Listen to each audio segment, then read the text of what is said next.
상당한 기대가 부풀어 있으신 것 같죠. 조금 있으면 시비가 엇갈리는 순간이 올 줄 압니다만, 과거에도 강원도 그 리조트에서 우리 한마음 대잔치를 여러 번 했는데, 강원도에서 했을 때 경품을 상당히 많이 부르고 했습니다.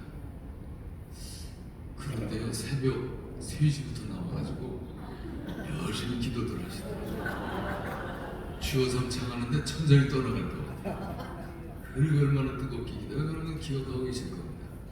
그래서 TV, 대형 TV, 노트북 이렇게 그냥 쫙 걸어놓고 하니까 얼마나 기도를 뜨겁게들 세게들 하시든지, 열심히 기도 뜨겁게 하고 세게 한 분이 타가더라고요. 우리 교단에서도 자동차 경품을 걸었는데, 열심히 기도하신 분이 자동차를 또 타가지고 가시더라고요. 하나님께서 주시는 거잖아요. 제비 뽑기는 사람이 하지만 결정은 하나님이 하십니다. 오늘 이제 너무나도 좋은 상품이 많이 있는데, 이런 상품들도 역시 하나님께서 이미 누구에게 줄 것인지 다 정해놓으신 걸로 압니다. 오늘 말씀에 은혜 받으면 은혜 받는 분에게 하나님의 축복하심이 함께할 줄로 믿습니다. 절대로 졸거나 딴 생각하시면 아예 경품에 빠지시기 바랍니다. 여러분들이 주목하시고 주님 어떤 은혜를 주실까 사모하는 분들에게 오늘 하나님이 축복의 응답을 주실 줄로 믿습니다. 그래서 하나님은 축복하시는 사람을 주목하게 하세요. 이 사람을 봐라. 하나님이 축복하시는 사람이 이렇다. 하나님께서 모델을 정하시고요, 그 모델에게 복을 주십니다. 신앙의 모델이 될 만한 사람을 축복하시고, 그래서 많은 사람들이 본을 받게 하십니다.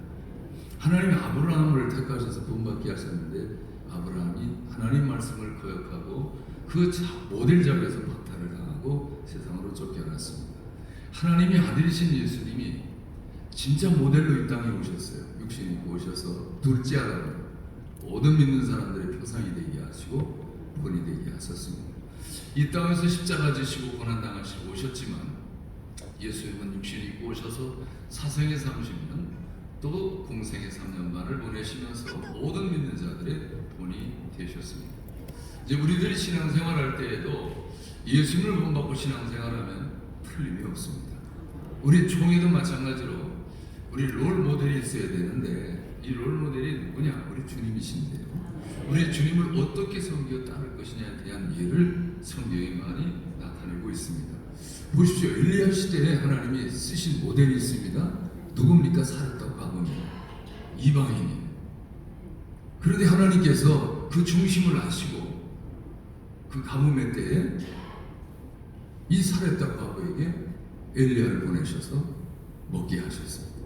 하나님 놀라운 역사를 이루셨거든요. 이스라엘에 과부가 없었나요? 많이 있었어요. 그래도 하나님께서 이방인이었던 사렙과 가부의 중심으로 하시고 그를 축복하셨습니다. 엘리사 시대의 신앙적 모델이 있었습니다. 나만 장군입니다. 그가 나병이 들어서 폐인이 됐지만 엘리사를 찾아가 국경을 넘고 목숨을 걸고 찾아갔습니다. 엘리야를 통해 주신 하나님 말씀을 듣고 요단강에 들어가서 몸을 7번 잠금으로 어린 나이의 살같이 깨끗이 치료받는 은혜와 기적을 체험했습니다. 이제 하나님께서 그 시대마다 모델을 쓰시기를 원하세요. 우리 한국교회에도 바라기는 우리 기독교에 대한 하나님의 성의 광화문 총회가 모델로 쓰임받았으면 좋겠습니다. 그래서 우리 모든 총회원들이 다 같은 마음으로 그리스도 안에서 같은 생각과 같은 말과 같은 뜻을 품고 가야지, 크지도 않은 교단에서 이 생각 저 생각이 나누고 또 이 말 저 말이 나누어지면 우리 교단은 앞으로 갈 일이 많아요. 부만의 장천 같은 이런 앞으로 갈 일이 많이 남아있는데도 불구하고 많은 어려움을 겪게 될 걸로 알아요. 그래서 오늘 우리가 정말 영적으로 신앙적으로 명문 교단이 되는 길이 뭐냐, 잠시 말씀을 참고하는데 오랜 시간 설교를 하려니까 안 되고 총무 목사님은 30분 안에 끝낼 수 있느냐를 묻더라고요. 왜 이렇게 시간이 매여 있는지.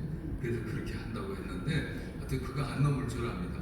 어쨌든 말이죠. 우리가 하나님 앞에서 쓰임받는 이런 모델이 되어야 되겠다는 겁니다. 이제 때는 바야흐로 예레미야 시대입니다. 그 예레미야 시대는 매우 중요한 때였어요. 이스라엘 백성들이 바벨론으로 포로로 잡혀가느냐 안 가느냐 참 기로에 서 있을 때입니다. 우리 하나님 어떤 하나님이세요? 우리 하나님은 너무 강하신 분이에요. 한 번 말씀하시면 절대 변하지 않는 하나님. 근데 하나님도요, 눈물에 약하시고요, 회개에 약하세요. 눈물 흘리고 회개하면 마음을 또 언제 그러는 듯이 싹 돌리셔요. 니느웨 시위만 다 멸절시켜버리려고 하셨어요. 요나 가서 회개 메시지 전할 때 그 메시지 듣고 다 왕서부터 백성이 짐승까지 금식하며 회개할 때 하나님 마음을 싹 돌이키셨어요.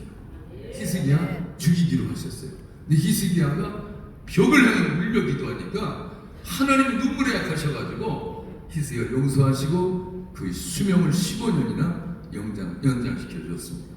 이제 우리가 하나님 앞에서 신앙적 모델이 되어야 되는데 저 이스라엘 백성들도 이처럼 하나님 앞에 회개만 하면, 돌아오기만 하면 하나님 그들을 반드시 징치하시려 하셨다 해도 돌이키셔서 그들을 축복하실 텐데, 그때 나타난 예레미야가 전하는 메시지를 백성들이 듣지 않습니다.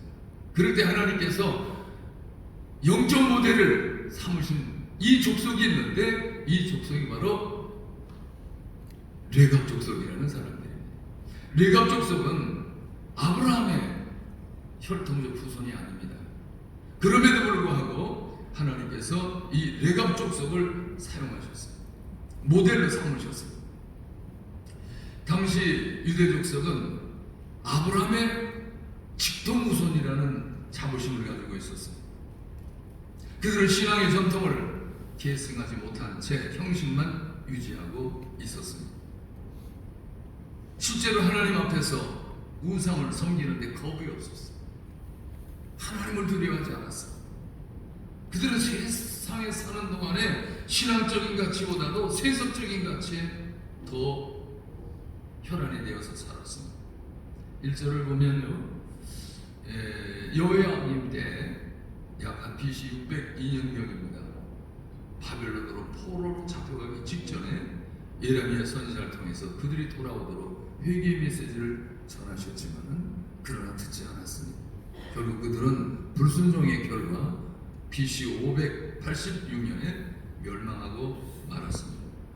이 본문은 이스라엘 백성들이 멸망하기 전에 예레미야 선지자를 통해서 경고하셨을 때 말씀으로만 그냥 하신 것이 아니라 비교해서 신앙적 모델을 레갑 족속으로 삼으셔서 신뢰를 들어가시면서 그들이 돌이키도록 말씀하셨던 것을 봅니다.